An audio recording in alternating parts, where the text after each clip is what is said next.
Dear students, এসো আমরা শিখি চ্যানেলে তোমাদের সবাইকে স্বাগত জানাই। আমি Sanchita Hazra, MSc in physical chemistry. তোমাদের ওয়েস্ট বেঙ্গল বোর্ডের অন্তর্গত বিভিন্ন ক্লাসের অঙ্ক, পরিবেশ, ভৌতবিজ্ঞান, ইংরাজি বিষয়ে পড়ার জন্য আমি সহযোগিতা করে থাকি। তাই যারা যারা চ্যানেলটি এখনো সাবস্ক্রাইব করোনি তারা ভিডিও শুরু করার আগে অবশ্যই চ্যানেলটিকে সাবস্ক্রাইব করে দাও ও পাশে থাকা বেল বাটনে ক্লিক করো, যাতে ভিডিও আপলোড করার সাথে সাথে তোমাদের কাছে নোটিফিকেশন চলে যায়। ভিডিওটাকে কমপ্লিট করার পর অবশ্যই ভিডিওটাতে একটা লাইক করবে ও তোমাদের বন্ধুদের সাথে ভিডিওটা শেয়ার করে দিও, যাতে এই ভিডিওটা দেখে তারাও উপকৃত হতে পারে। তো চলো ভিডিও শুরু করা যাক।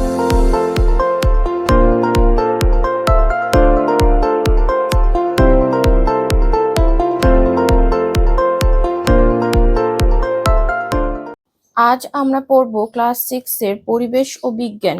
পরিবেশ ও বিজ্ঞানের মধ্যে আমাদের আজকের আলোচ্য বিষয় হলো চ্যাপ্টার 5 এর মাপযোগ বা পরিমাপ। এই চ্যাপ্টারটা আমাদের পুরোটা পড়া হয়ে গেছে।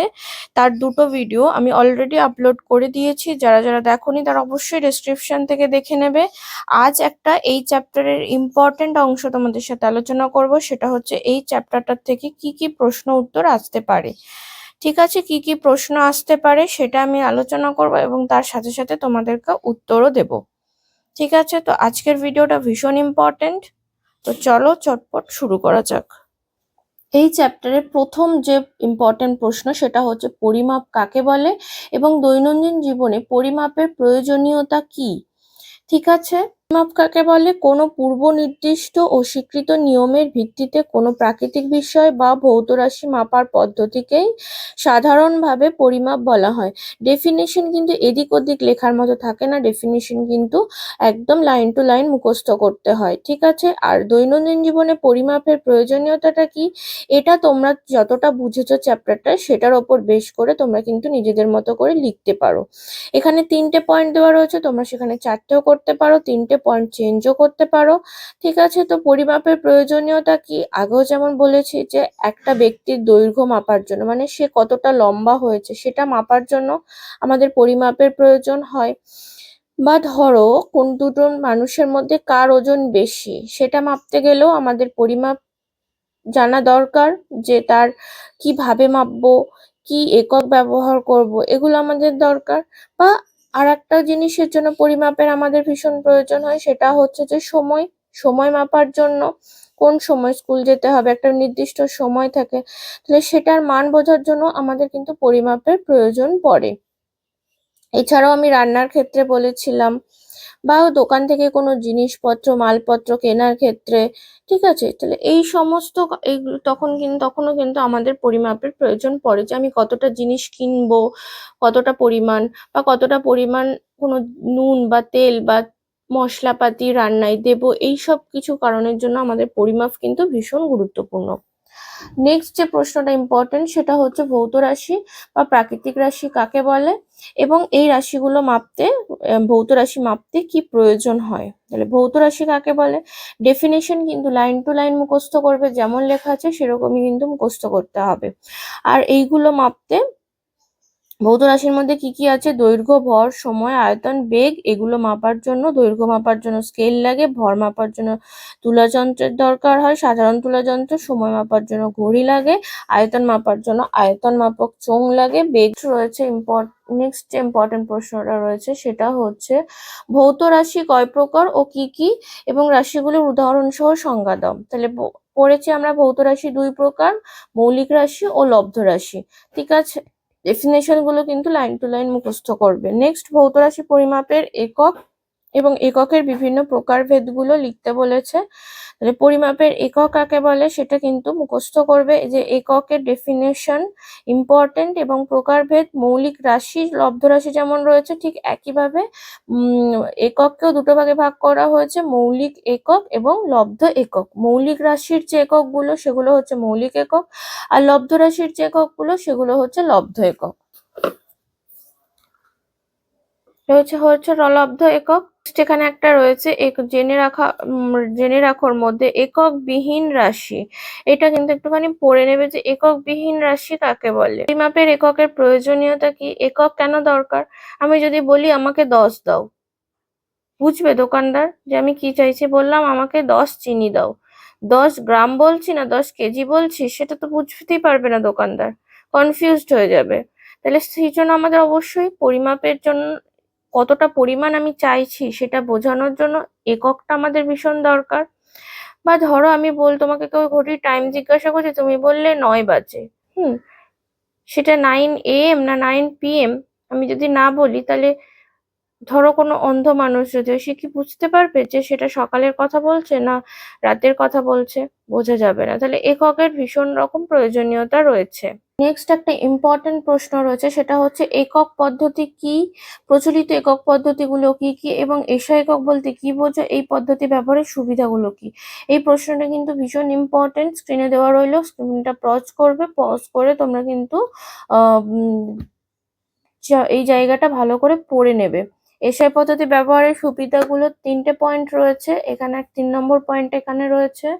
ঠিক আছে, এই যে 7টা একক ছিল এসআই পদ্ধতিতে, 7টা যে একক, এটা আমরা বইতে পড়েছি, বলেছিলাম এটা মুখস্থ করতে হবে।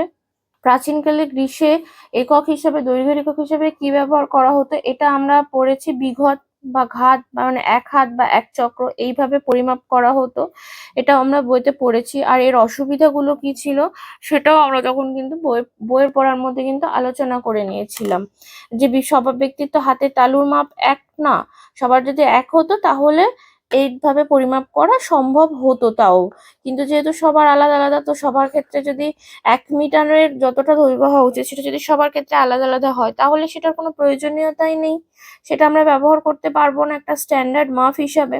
তো সেই জন্য এটাই হলো এটার ব্যবহারের অসুবিধা। নেক্সট একটা ইম্পর্টেন্ট হলো আন্তর্জাতিক প্রমাণ মিটার কাকে বলে। ঠিক আছে, এইটা ভালো করে মুখস্থ করবে, এটা বইতেও রয়েছে, এই প্রশ্নটা কিন্তু ইম্পর্টেন্ট। আর একটা পড়বে এখানে যে আন্তর্জাতিক প্রমাণ মিটার ব্যবহারের সুবিধাগুলো লেখো। কি কি সুবিধা আছে, দুটো সুবিধার কথা এখানে উল্লেখ করা রয়েছে, এটা মুখস্থ করবে। একটা ইম্পর্টেন্ট প্রশ্ন পড়বো, আলোকবর্ষ কাকে বলে। আলোকবর্ষ প্রাথমিক একক না লব্ধ একক, কাকে বলে মুখস্থ করবে। যে 1 বছরে আলো যে দূরত্ব অতিক্রম করে তাকে 1 আলোকবর্ষ বলা হয়। 1 আলোকবর্ষ সমান কত কিলোমিটার, সেটা মুখস্থ করবে। আর আলোকবর্ষ হলো প্রাথমিক একক। ঠিক আছে, বস্তুর ভর বলতে কি বোঝো, ভর পরিমাপের জন্য কোন একক ব্যবহার করা হয়, কোন যন্ত্রের সাহায্যে ব্যবহার করা হয়, এবং যন্ত্রটির গঠন। তো প্রথম 3টে প্রশ্ন খুবই ইম্পর্টেন্ট। ভর কাকে বলে মুখস্থ করব, ভর মাপার জন্য আমরা কি একক ব্যবহার করি সেটাও মুখস্থ, এবং ভর কোন যন্ত্রের সাহায্যে মাপা হয় সেটাও আমরা কিন্তু মুখস্থ করব, এবং তার গঠনটা একটুখানি পড়ে রাখবো।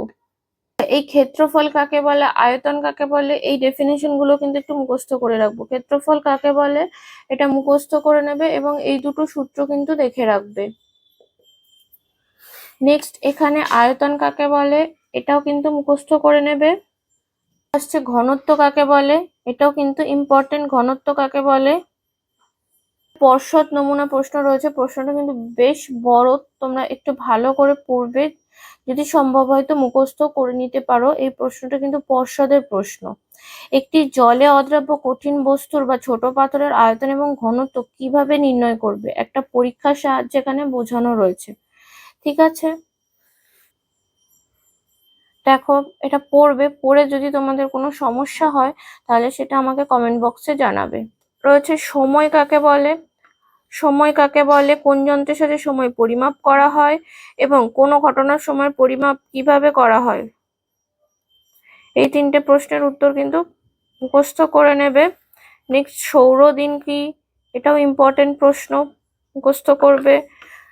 আচ্ছা, গড় সৌরদিনের সাহায্যে কিভাবে ঘন্টা মিনিট সেকেন্ড পরিমাপ করা হয়, এটা আমরা বইতে পড়েছি, এবং এক গড় সৌরদিনের সঙ্গে সেকেন্ডের সম্পর্ক কি, এই পোর্শনটা আমরা বইতে পড়েছি, এটাও কিন্তু মুখস্থ করে নেবে। লিপ ইয়ার কাকে বলে, এটাও কিন্তু একটা ইম্পর্টেন্ট প্রশ্ন।